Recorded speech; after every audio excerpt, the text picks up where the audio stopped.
everyone, it's me, Peter at Paradise, and today's video is how to tame your hamster. So I'm going to give you a good guide on taming hamsters. Now some of this is through my experience of taming hamsters, and the rest is through tips I've picked up on basics of taming hamsters over the years. And I'm going to give you step by step in this guide, and I hope this works for you and you find these tips helpful. So before I get started, I just want everyone to keep in mind that you shouldn't force your hamsters to interact and socialise with you if they don't want to. You can succeed in gaining your hamster's trust and making sure they're comfortable on you, but keep in mind that not every hamster will want to be cuddled or held, because every hamster is different and will have different personality traits. And it's important we respect that. Tame means you've gained their trust and they're comfortable on you, not that they're going to cuddle and stay with you. Some hamsters are active and some are laid back, so they're going to act differently when tame, and don't expect every hamster to behave this way when tame. So I just wanted to explain that first. Now, a great thing to keep in mind is that patience is key to success in taming. So don't rush into things, take it at their pace, make sure they're comfortable with each step before you go into another. So before you actually tame your hamster, there are a couple of things you'll need to allow for first.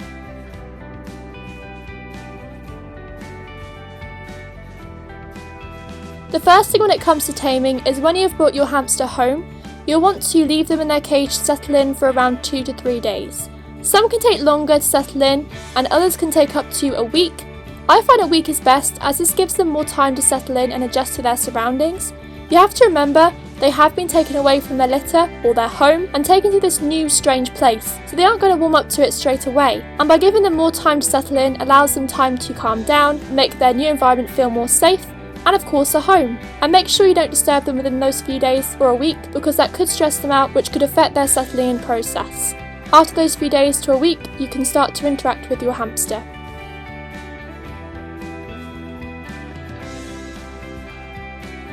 Now this is optional, but I do recommend this.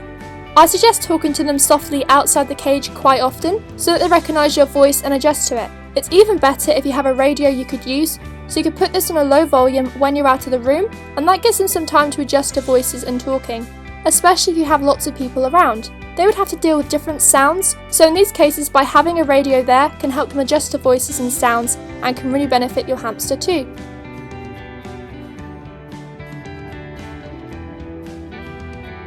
Before you come into any kind of contact with your hamster, it's important to wash your hands first. Your hands will be covered in bacteria you can't see, but it's there and it needs washing off. Outside bacteria is harmful to hamsters, and if it comes into contact with them, it can make them sick. Also, as hamsters have great sense of smell, they will be able to smell anything on your hands and could mistake you for food, so they may take a nibble or bite. When it comes to using soap, try and go for a mild one.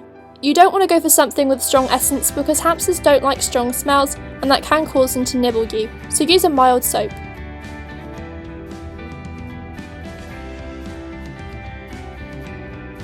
I named it this because it suits the process perfectly.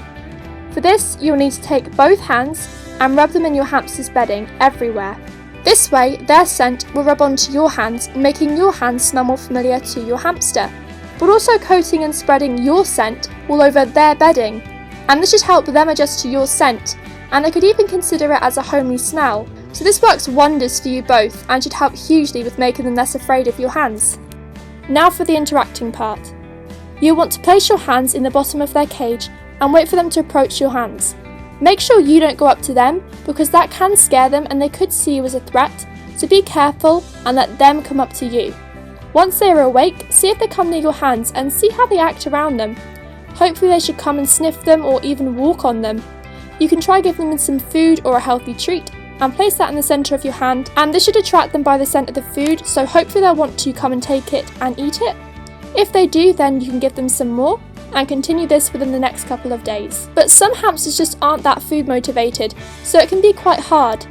I would just be very patient and wait until they have enough confidence to come onto your hands.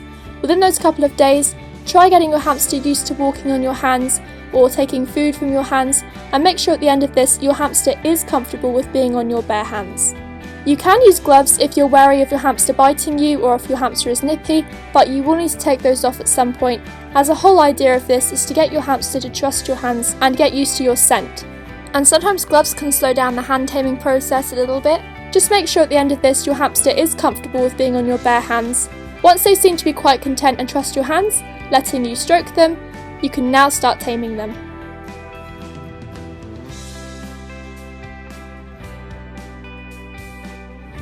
So for this, you'll need a secure play area to transport them to. This could be something like a bathtub, or an empty shower with a door that closes, a normal hamster playpen, a large cardboard box, some chloroplast boards to make a good sized playpen, etc. It's best that it's big enough for you to sit in it so you can give your hamster more interaction. For this video, I'm using an empty bathtub as a play area. Next, you'll want to go ahead and set it up, and it's best to put either a soft pillow, cover or fleece throw to put in the base of the area, so if your hamster was nervous in your hands and they were to jump from them, they would land on something soft protecting them. It's also a good idea to bring some food with you in case you may need it for attracting the hamster. Next, you'll need a transport source to transfer them safely to the play area without you holding them, because they won't trust you enough yet to be picked up, so you will need something for them to go in when you're taking them there.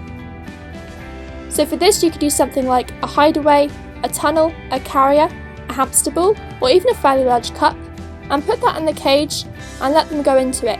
If you find they're avoiding it, you could always use some food as a tactic to attract them to going in there. Wait patiently for them to go inside it, and once they're in it, you can safely carry them to the play area.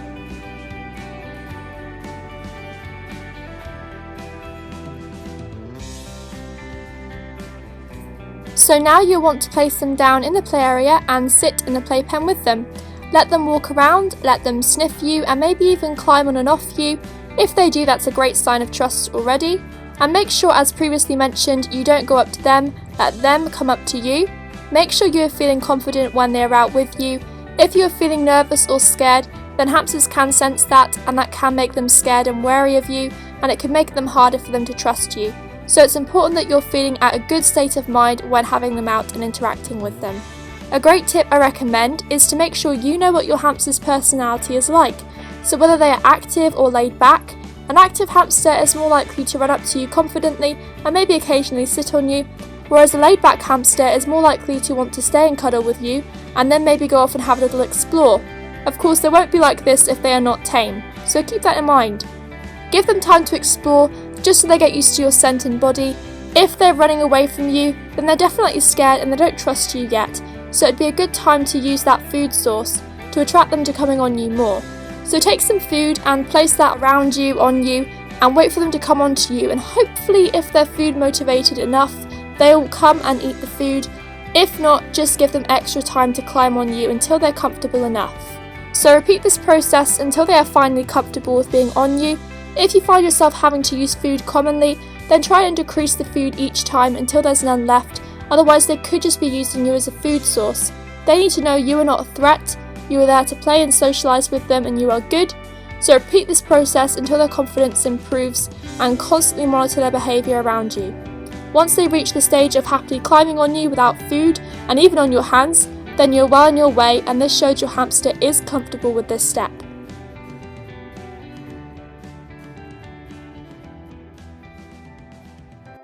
Now before I go any further, I do have a video on how to pick up and handle your hamster. So if you'd like any more information on this, then I suggest you watch that video, as I explain a lot in that video than I will in this video. But I'll just give you a couple of tips anyway. So when it comes to picking up your hamster, you can pick up your hamster two ways, the scooping method and the scoop and over method. For the scooping method, you will need to take two hands and scoop underneath the hamster and support them fully. And for the scoop and over method, this is where you take one hand and scoop underneath, and take your other hand and place that around your hamster, not covering their head. It's important to make sure you're not coming from above or shaping your hand in a claw shape when coming down, because that can scare them and they could easily mistake you for a bird of prey, so they're most likely to run away or go into a defensive mode. So make sure you stick with scoop over or scoop and over and come from underneath, not above. During this time, practice lifting them up and bringing them back down a couple of times. Try to keep them low to the ground in case they decide to jump off, and it's also less scary for them too. The more you do this, the easier it should become for them, and it should be less scary when lifting them off the ground each time. You have to remember that being lifted off the ground is not a normal thing for them, so they are going to need plenty of time to adjust to that before being handled. Make sure your hamster feels comfortable with being lifted up before you go ahead and handle them. So once your hamster is in your hands, try not to hold them for too long, as this can stress them out and they may just see handling as a stressful thing, so just be quite cautious of that. But as you progress, you can hold them for longer periods of time if they're comfortable enough with that. When holding them, you'll want to keep them very close to you and let them climb and walk on each hand. Make sure when moving your hands you are going at the pace of your hamster, so it's not too slow or too fast for them. If your hamster is comfortable with being handled, see if they let you stroke them, and hopefully they'll let you do that. If not, then just allow them to explore while being up there. However, if your hamster doesn't seem so happy with being handled, and they may even attempt to jump out of your hands, then you may be going a little too fast for them, and they're not quite ready for this yet. So go back a couple of steps and make sure you've succeeded those before you go any further, because it's important your hamster is comfortable with each step before you go into another. Continue handling them and putting them back down until they reach the stage where they are finally comfortable with being handled. If your hamster is happy to be stroked, picked up, transported from place to place, and handled, then you have success and a tame hamster. I would like to mention that if your hamster is tame, you now have the option to play with them in different areas. You don't have to stick with that one confined area, and you should be able to pick them up from their cage and carry them with both of your hands and take them to different places because you have gained your hamster's trust. So you should be able to have them out almost anywhere and enjoy playing with your tame hamster. So that's the video.